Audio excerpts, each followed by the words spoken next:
A battlefield covered with dead bodies, leftover weapons, and armor from the dead was where a noble prince of an empire could be found. His most faithful servant just gave up his own life to protect his life as the prince stood there in disbelief. The prince tried to give his servant strength by holding up his sword and telling him to stand and fight, but the servant knew that this was going to be his final resting place. Just like that, his servant died, and he ended up being the only one left on the battlefield. Karis, the nation created by the dragons and the humans. Karis wanted the treasure that the kingdom of Srisha had, the Axis of Time. Their request for the treasure ended up being rejected, which was what sparked the embers of war amongst the two nations. Karis was a much more powerful nation than Srisha, but they had no choice but to fight to the best of their abilities, but the war still ended with their defeat, with the king himself, Baron Srisha, being the only one left on the battlefield. He still had hope for his kingdom and continued to fight against the enemy. However, his hope was totally crushed when he was now being confronted by Karis Magician Corps and the crazy king of Karis himself, Blanche.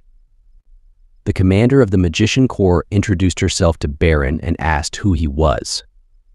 Baron simply replied that he had forgotten it all, and that he was just a blade that serves the king while going in for an attack. The commander then smiled and stated that she would remember him, who was the king of Srisha, and then landed the final blow on him. As the war had come to an end, Baron could see the fall of his motherland that he had loved in his final moments. When Baron thought that everything was over, he was surprised to wake up to the sounds of his servant. They told him that he needed to hurry since Prince Blanche had already left. Baron was surprised by what they had said, since he knew for a fact that his arm was cut off during the war and he had died. His servants wondered why he would say such things and thought that he had a nightmare. Thinking about his current situation and all of the strange people that were before him, he decided to ask one of the servants who he was. His servant then replied that he was Reincarnates, the third prince of Karis. After finding out that he had become the third prince of the enemy nation, he then proceeded to ask the servant what date it was. The servant then replied that it was April 28th in the year 522, which was a decade before the final battle between Karis and Srisha. The war had started over an ancient treasure that suddenly appeared in the kingdom of Srisha. Word quickly spread about the treasure until the continent's ruler, Karis, wanted the treasure for themselves. After Karis was rejected, they quickly went to war with the kingdom of Srisha, as if they were waiting for it. Kalayan then wished that he could go back to a time before everything had happened.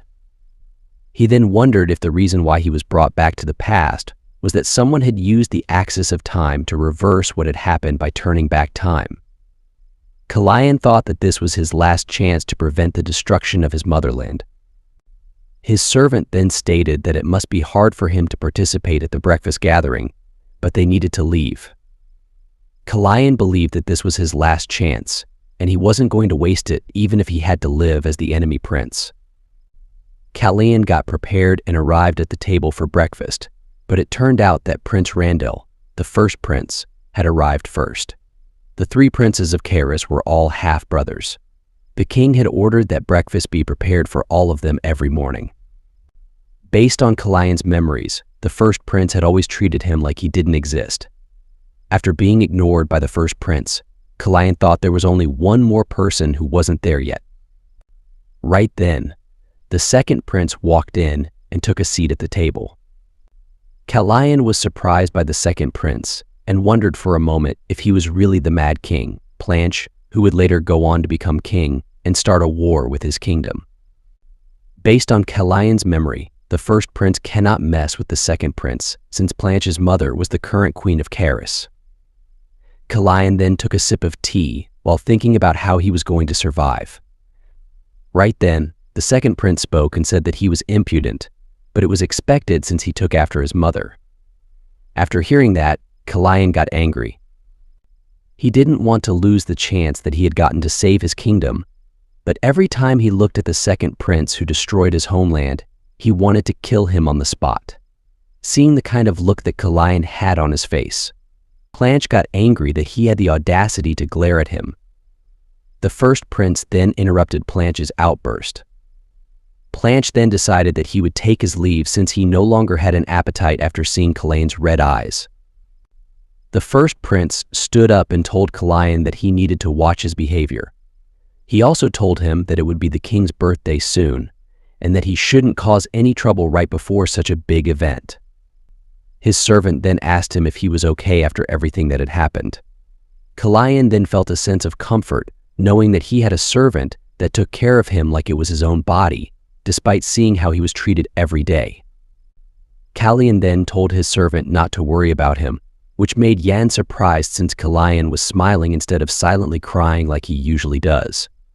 Kara's first queen, Dragon Sisfanian, had dark hair and red-colored eyes.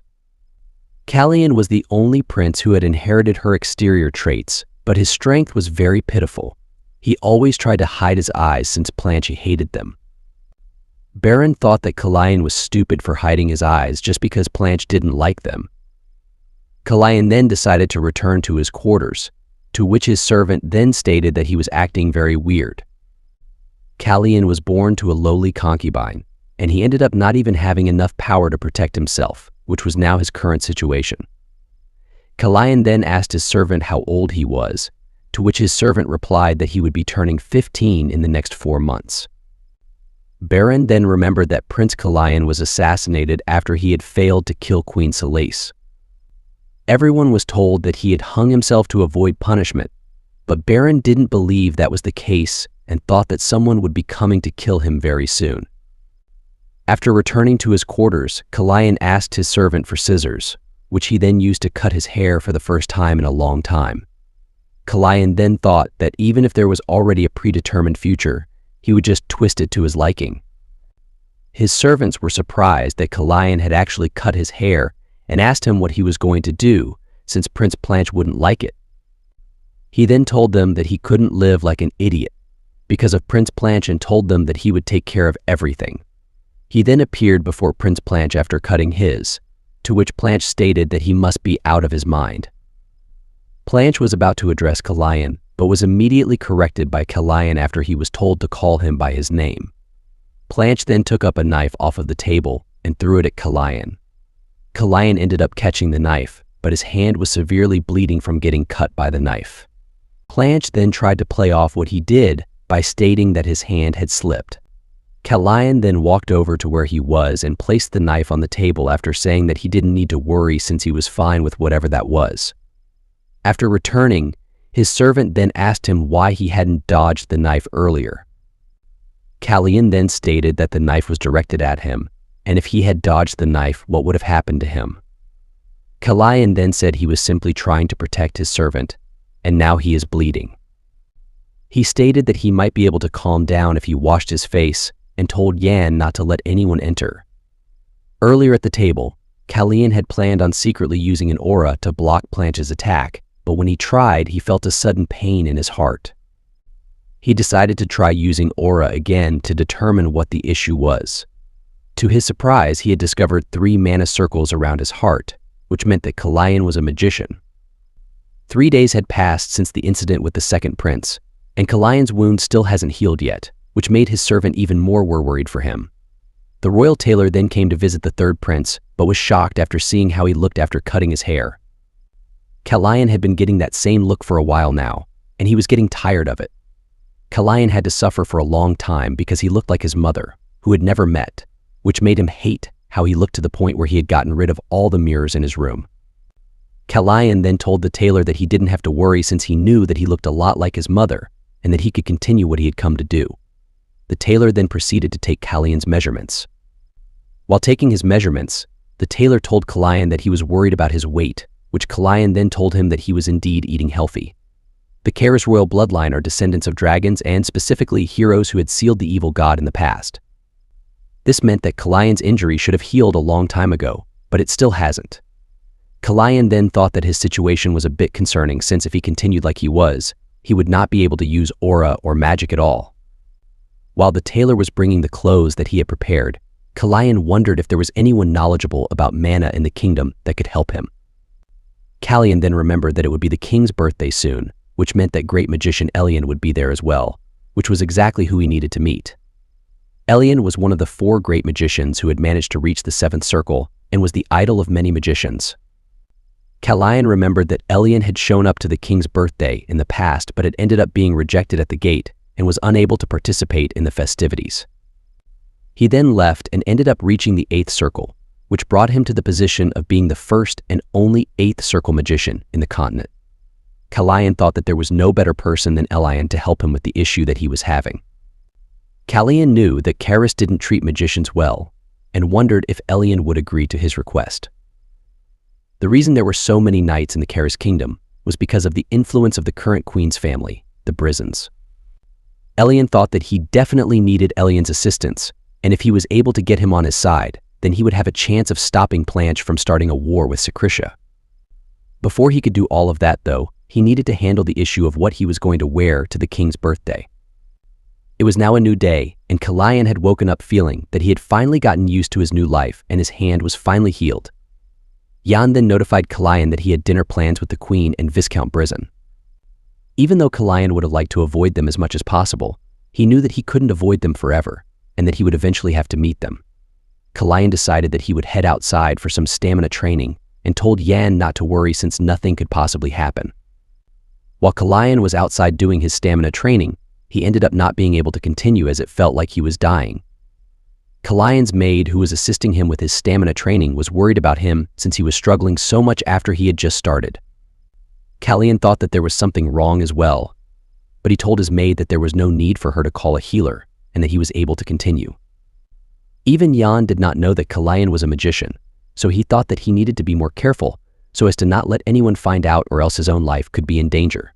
While Kalayan was struggling to continue his training, he had taken notice of the knights who had begun their training. Kalayan then went over to where the knights were training since he decided to take a look at their training himself. His maid then informed him that they were at the training grounds for the knights, to which Kalayan told her that he knew and that he was just curious about their training. His maid was surprised since Kalayan didn't have any interest in knights before. She then asked him if he knew what kind of place the Pable Knight Corps was, to which Kalayan simply replied that they were the royal knights of the kingdom. The knight commander, Pable, then showed up and asked who they were and that they should leave if they didn't have any business there. He then went on to state that the knights were unable to train properly as they were being bothered by their gazes. Kalayan's maid then told him to show respect since he was talking to the third prince. The commander then pretended that he didn't know who he was talking to and stated that he thought Kalayan was some rat that was secretly watching them. Kalayan's maid then got upset by what the commander had said, but the commander didn't seem to be bothered at all, even though he was in the presence of the third prince. The commander then asked her why she was being so sensitive about the issue and was about to tell her that Kalayan wasn't bothered by what he had said but was surprised to see how frightening Kalayan looked. He then remembered all the times previously that he had encountered the third prince and thought that he was very submissive back then, but now he was getting a different vibe from him. It was now Kalayan's turn to speak, to which he asked the knight commander what his duty was. While the commander was being confronted by Kalayan, some of his subordinates took notice of what was happening. The commander then responded to Kalayan's question by stating that they were in the middle of training, so he couldn't answer him and told him to leave. Kalayan then firmly reiterated his question and asked the commander what his duty was.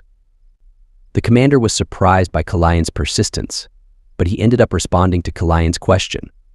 Kalayan told him that he was failing both of his duties, which were to strengthen and protect after taking down a branch.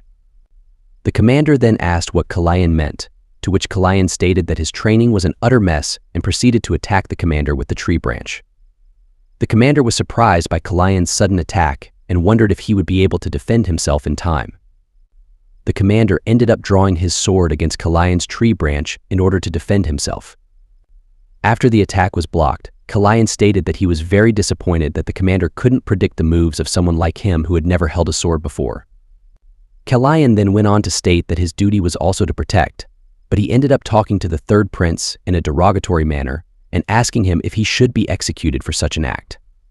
Then they wondered if Kalayan was still the same prince that he had known before. The commander then got on his knees and apologized to Kalayan for his previous behavior. All of the knights that had noticed what was happening were surprised by their commander's sudden change in behavior. The commander felt humiliated having to apologize on his knees to a nobody, such as the third prince, who everyone looked down on.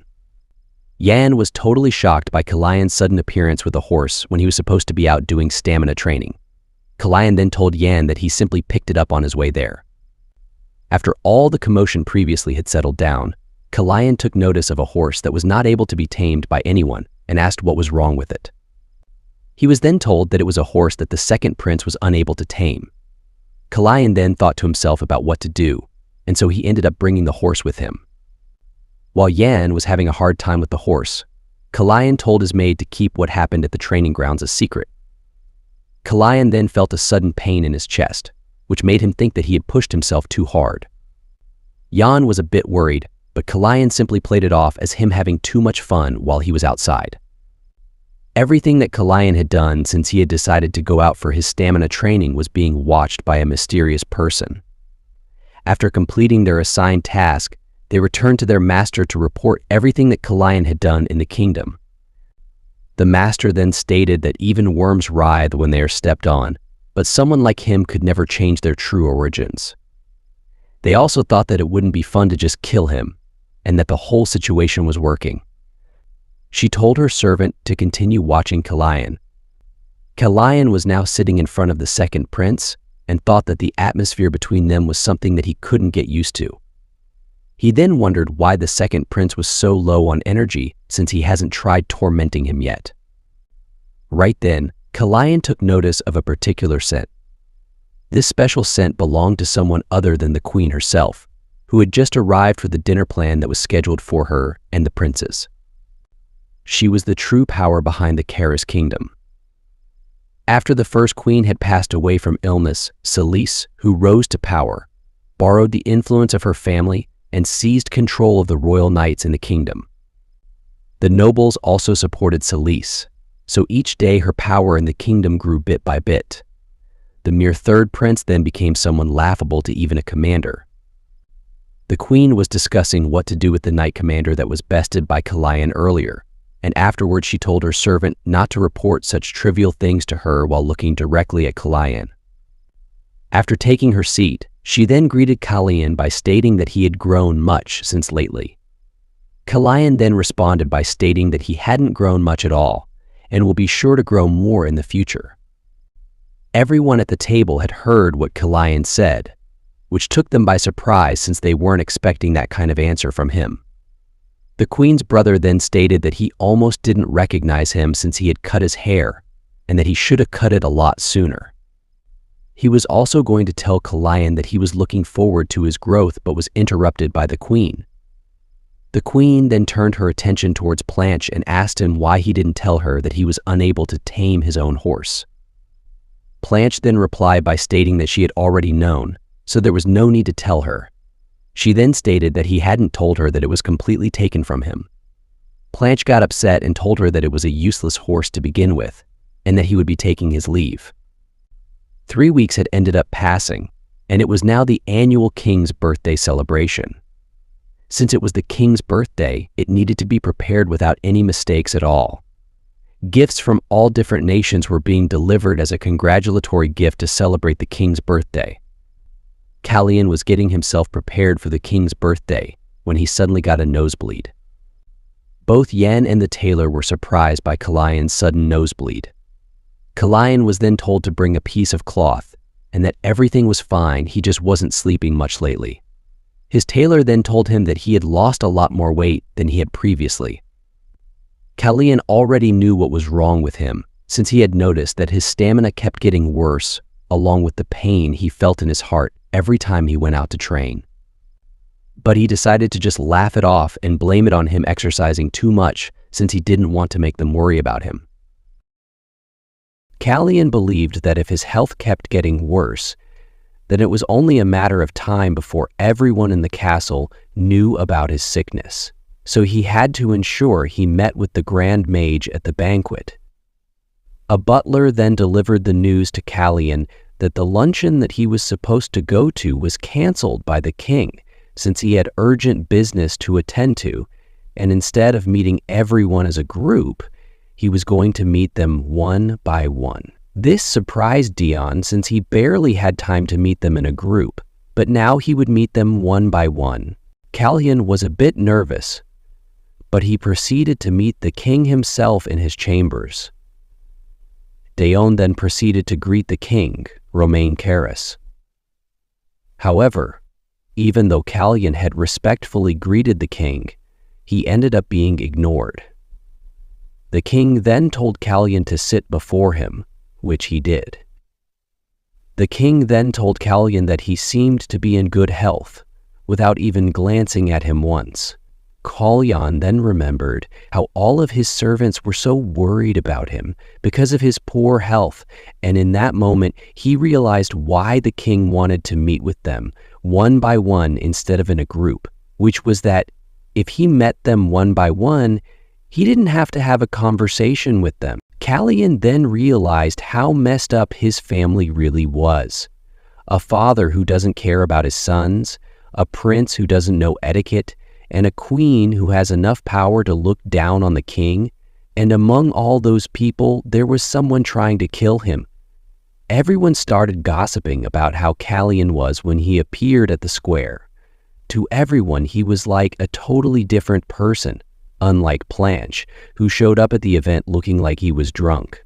It was now time for Calian to attend the banquet, and his arrival was announced as he made his entrance. Everyone at the banquet was surprised, since Calian had cut his hair, which was something he had never done before. Calian's attendant was surprised that everyone was looking at Calian's outfit and thought that it was because he looked amazing. Calian then remembered that his attendant had told him that his family was in Cares, to which his attendant replied that all of his family was in Cares except for his little sister and father, who had returned to their hometown. Calian then asked if they would come to the royal palace, which he was then told they would if they had received an invitation. Calian then asked Yan if he knew why the ballroom was called Siegfried Hall. Yan then told him that it was named after the first patriarch and one of the heroes of the Two-Way War. The only duke family in Caris, Siegfried, even though they had possessed immense power, they stayed loyal to the crown no matter what. After hearing this story, Calian was impressed and decided that he wanted to meet someone at the banquet, as he had expected, Duke Sleeman Siegfried. Calian was impressed by their long-standing loyalty to the crown, and so he decided to test how sharp he was and used a bit of magic to catch the Duke's attention. Just as Calian had expected, he was noticed by the Duke instantly. Even though Calian knew that the Duke had noticed him, he pretended not to be clueless and just left. Calian then managed to leave the banquet and got on his horse. He then proceeded to head towards the front gate, but he ended up noticing something that was happening. An unknown person had shown up to the banquet, but the guards were denying their entry since they didn't know who this mysterious person was. Even after telling the guards that he was Elian Manazel, the guards still denied him entry. The guards then told him that they couldn't let him enter since he didn't have an invitation, which led Elian to believe that they only accepted guests based on their appearance. Calian knew that it was wrong to differentiate people by their appearance, but now that he was seeing what was happening in person, he thought that Elian was nitpicking for no reason, as if to find a reason not to enter Caris. Calian wanted to let him enter, but Yan reminded him that no one was allowed to leave during the banquet. Calian was about to lose his ticket to survival, and he wasn't going to let this opportunity pass him by, and so chased after Elian and told Yan to do anything to stop the guards. The guards tried to stop Calian by reminding him that no one was allowed to leave the banquet, but Calian just rode past them regardless. Yan then went ahead and did what Calian told him to by attempting to stop the knights. Yan then told them to stop since Duke Siegfried had allowed him to leave the banquet. The knights were doubtful, but Yan then proceeded to state that he was Soroian Siegfried, the eldest son of the Duke. The Duke was laughing at Jan since he couldn't believe that his son had done something so clever.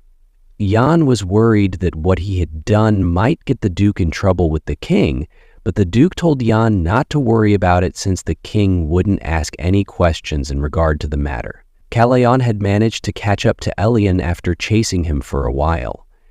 Elion then asked him why the Prince of Kairos was following him. Castellan then asked if he was truly going to return when it was so late. Elion then stated that he tried to enter, but it seemed like the requirement to enter was too high.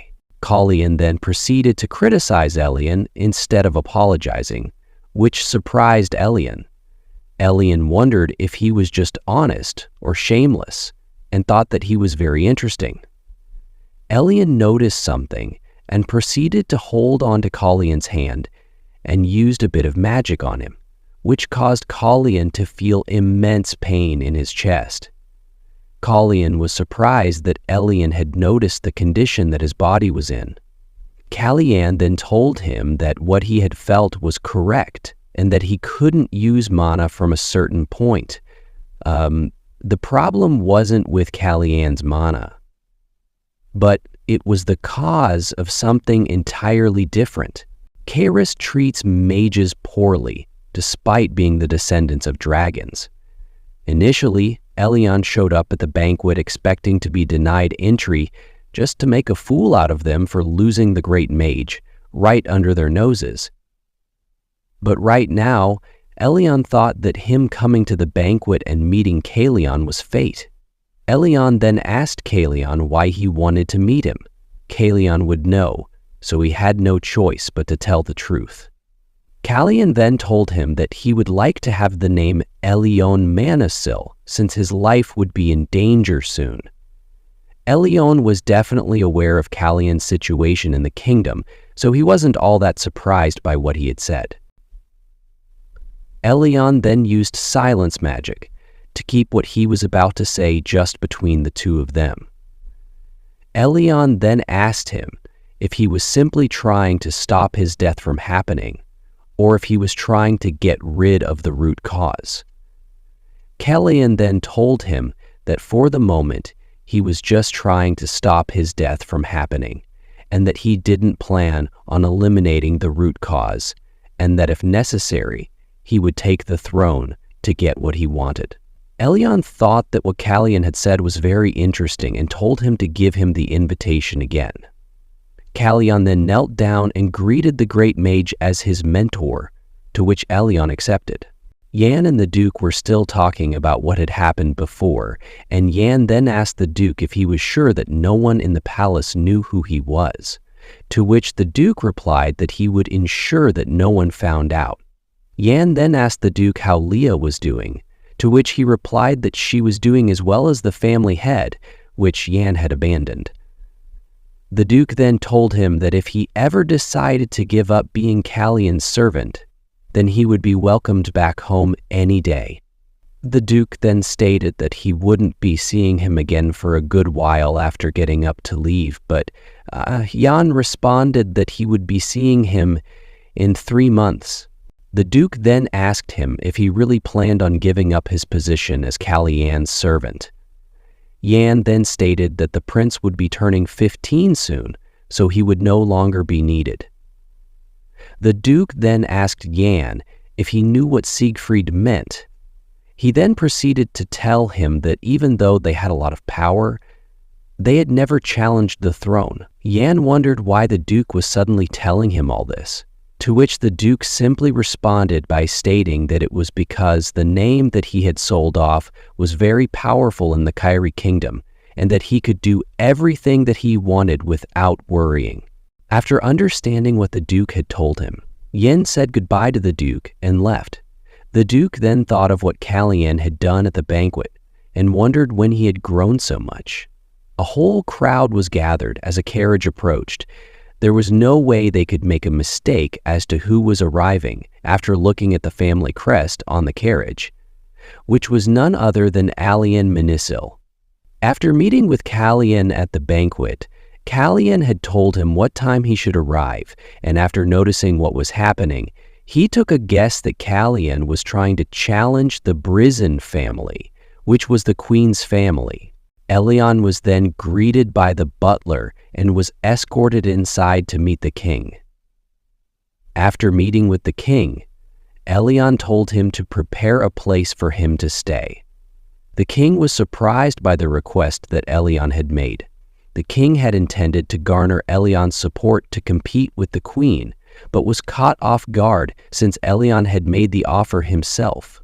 Elion then told the king that he saw Calion last night by referring to him as a black cat with red eyes, and that he had planned on teaching him a few things, but he didn't have a place to stay. The king then asked him what he planned on teaching Calion. Elion told him that he was going to teach him magic, and so he had to make an environment that he could learn in, and in order to do that, he had to help the owner of the house. The king then asked Elion if he could handle doing what he stated, to which Elion replied that since he decided to take on Calian as his disciple, then the queen couldn't stop him. After explaining that everything that he had planned on doing and stating that it was what Calian had intended to happen, the king agreed to prepare a place for him to stay. The king was curious since he had heard that Calian wasn't special at all. However, to Elion, everything about Calian was special. Even his health condition was uselessly special. Elion then took notice that the king was saying things that he had heard from other people, and not what he himself knew about Calian. Elion then asked the king if he knew Calian's height. Just as Elion had thought, the king knew nothing about Calian. Elion then used silence magic again, which the king thought was very rude of him. But Elion then proceeded to explain Calian's condition to the king, which led him to understand how terrible Calian's current health condition was. It was now noon, and the prince hadn't taken his morning tea, so a servant was delivering it to him. Jan told the servant that she didn't have to deliver it to him herself, and that he would take care of it. Jan entered Calian's room and saw that he was still sleeping, and thought he must be tired from yesterday. To Jan's surprise, Elion suddenly showed up behind him. Jan then told him that what he was doing was very discourteous, and asked if he teleported since he knew that outsiders couldn't enter the palace without permission. Jan then tried to tell him that he should leave since the prince was still sleeping. However, Elion told him that he knew who he was since he had seen him with his father before. Calian then woke up and asked Jan how long he had slept for. Jan then told him that he had a guest, to which Elion gave him a pouch and told him to take the pills that were inside at least once a day. He then proceeded to explain that he was currently facing two issues. One was that he couldn't manage his mana, and the second was that his body was becoming thinner rapidly. Elion then asked him if he had the power of the blessing, to which Calian told him that he did. Calian told him that the blessing provided him an affinity with magic and increased his ability, but somehow it felt like even that healing ability was now gone. He then asked if he had a problem with his heart. Elion then proceeded to ask Calian if he never thought that it was very weird, the blend of healing powers and magic. Calian had wondered that perhaps it was the blessing that strengthened his heart, since the origin of both mana and life is the heart. Elion agreed that the blessing did indeed strengthen his heart, but it wasn't that the blessing was gone or that his mana was blocked. It was that the blessing was already being used to its limits for another purpose, which was why he was healing a lot slower from external injuries. Calian wondered what could be the cause until he realized that it had to be poisoned. Elion told Calian that if he didn't have the blessing, then he would be dead already. Healing such a deadly wound had placed a lot of strain on his heart, and the healing abilities of the blessing were already at their limits. Baron knew that Calian was going to be killed, but he didn't know that he was already poisoned before he had possessed his body. He then wondered why they had to hang him in the end, if he was already going to die. Elion was a bit surprised by the bloodlust that was coming from Calian since he was only 14. Calian then asked if the pills that he had were the antidote, to which Elion told him that it was made in a rush, but they should be effective. Calian then asked Elion what would happen if he decided to take both the poison and the antidote. Elion then told him that if he did that, the antidote would slow down the effects of the poison, which Calian was totally fine with. Calian had realized that the poison had to be in the tea that he drank every day, since he had to drink it in front of everyone so they could verify that he had taken the poison. Calian told him that he had no idea what methods they might use to kill him if he stopped drinking the tea, so until he figured out what their plans are, he will keep drinking the tea that is provided to him. Elion then asked him what his plans were from now on, and for a moment, Baron was reminded of what his father had said to him in the past. Calian then asked Elion to escort him outside the palace tomorrow. The servants were desperately trying to wake up Prince Planche since the Queen was coming. The Queen had arrived at Planche's room, and unsurprisingly, he smelled of alcohol. His room was covered with bottles of leftover alcohol, which displeased the Queen. Planche then asked her why she was there. She then told him that Calian had gotten a mentor, and that it was the 7th class mage that everyone knew about. Planche didn't seem too bothered by the news and asked her what the issue was. The Queen then told him to ensure that all of the effort that she had invested into him doesn't go to waste, and that he should get up and get ready. After the Queen had left, Planche ended up breaking a wine bottle and cutting himself after getting angry. The servants tried to help him, but he told all of them to just leave. The king was parading through the streets since it was his birthday. As the citizens cheered for him and wished him a long life, his sons were also riding along with him. Yan then asked Calian how his health was. Calian told him that he was feeling much better now, especially since he had taken the antidote. Yan wasn't in a good mood since they had a long day ahead of them. Calian wasn't too worried since he was happy to be able to greet the citizens. He then took notice of a few people in the crowd. He had seen someone who looked like one of his comrades from his past life, the one who had died with him on the battlefield during his last moments. Kiri. Calian wondered what Kiri's was doing in Kyra's. Calian wanted to go and find out if it was really him, but he knew that it wasn't the time and that he would definitely meet him again in the future.